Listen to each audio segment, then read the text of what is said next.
So, if you go to the Wikipedia page for Thiruchitrambalam, it will say that the movie is a romantic comedy drama film. And while it is fair to club this flick into all these genres, its underlying weight, in my opinion, is carried by stellar illustrations of emotions throughout the film.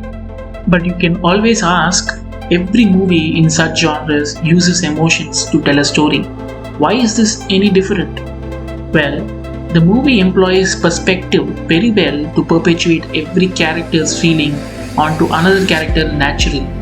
It is comprehensible to us watching these portrayals unfold because purely we relate to all these nuances everyone goes through in the film.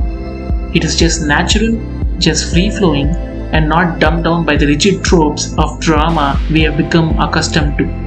Param's perspective on life, love, fear, and solace all hinge on people around him in a close-knit circle, in that he has engulfed himself in dependencies everywhere with everyone he knows. Take his relationship with his grandfather. Beyond him being family, Param Sr. acts as an avenue of solace for Param. He vents out his frustrations about his father consistently to his grandfather. The things he cannot tell his dad, he confides in him. He finds it easier to share a drink or two with him more than anyone because inherently Param Sr. resonates with his grandson's problems as he has seen him go through pain, trauma, and loss from the beginning. In a character-driven film, the greatest asset a writer has is each character's motivation to exist in the frame. How important is that person to the story? What do they do to the screenplay? How much importance do they give that character? And also how they act as a catalyst for the story to move forward.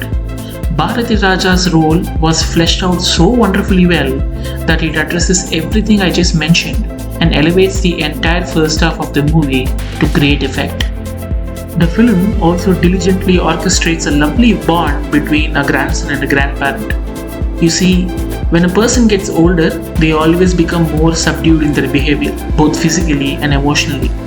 Few things generate contagious excitement in them, like caring for the grandchild, and the filmmakers do an excellent job of conveying this.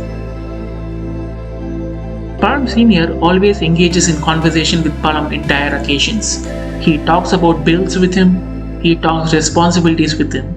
He also provides advice on relationships, something Param is very distressed about but doesn't mind looking defeated in front of his granddad. It is done really well. We all once feared our dads, and we still do, to an extent now anyway. It is just how everyone is wired. But fearing them as a parent is different than fearing the consequences due to their decisions in agony.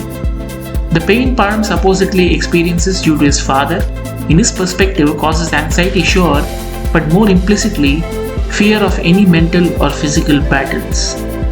We understand his reluctance to physical altercations after learning that his father was responsible for the deaths of his mother and his sister. Furthermore, the film also cleverly instills a phobia of trust in Param's head towards him. He fears any interactions with his father, avoids eye contact, and shows little to no respect to him. In a way, he also blames and projects all his failures in life on his dad. He avoids owning his actions for anything he does, and to what purpose? Absolutely nothing. Vengeance is only worth the effort for your body and mind if you have nothing to lose. Here though, Param has everything to lose: a family, a father, a relationship, and crucially, forgiveness. After all, to err is human, to forgive is divine. What greater forgiveness can anyone possibly show than towards your parents? For us watching the movie, the arcs of Anusha and Ranjini tie into a greater narrative at the end of the film, but to Param, he sees them as opportunities to just not be single.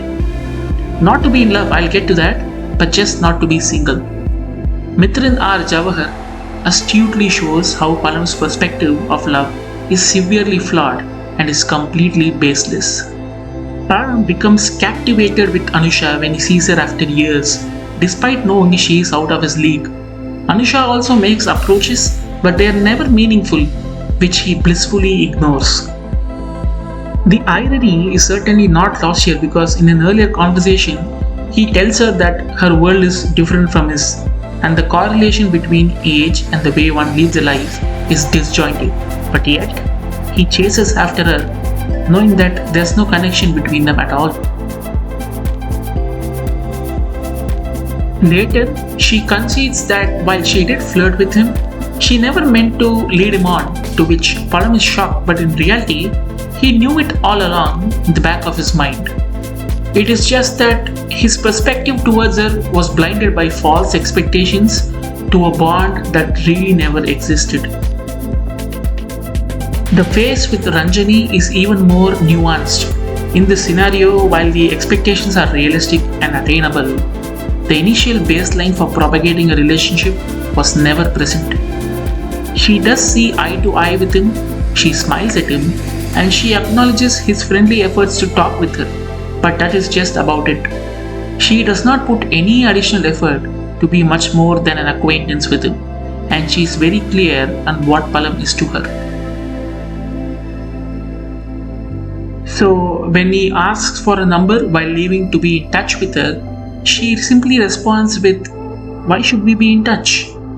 It is a particularly well written scene because while Palam fabricates an interest on himself from her viewpoint, she responds like how any person would respond in such a scenario.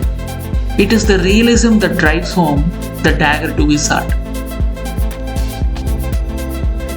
So, here's where the movie confidently asserts its excellence. Through the character of Shobana, the film tells us that perspectives can be all-encompassing and grounded. See, Param can see her as a source of solace. He shares and confides almost everything with her. He cannot lose her. He fears missing out on her as she is the only true best friend, someone he can always look to. He could indulge her as his partner, but he doesn't trust a line of love with her because he only sees her platonically. Yet, she's a metaphorical portrayal of life to Param, and as I previously stated, she encompasses all of Param's emotions, and in his opinion, she defines his personality more than he realizes. There's this lovely scene where he's depressed after being rejected by Anusha, and she comes over to console him. She understands his personal space so well, and she knows him so closely that she simply says, "Do you need me to leave you alone?" It is a beautiful depiction of their hardships. Shobana understands what it's like to be mentally shattered when it comes to love, and she naturally allows Param to cope, knowing how difficult the situation is. With the eventual reveal that she loves Param at the end, the film manages to stress her commitment and compassion for him by supporting him in his troubles with his relationships with his father, grandfather, and love interests. I believe the film concludes this arc a little melodramatically, but I also believe the filmmakers earned the right to do so. All of Param's feelings lead up to Shobana and how his perspective changes as he realizes the truth. And in the end, all through her, he confronts his own fears, finds solace, experiences true love, and now lives the life he has always craved.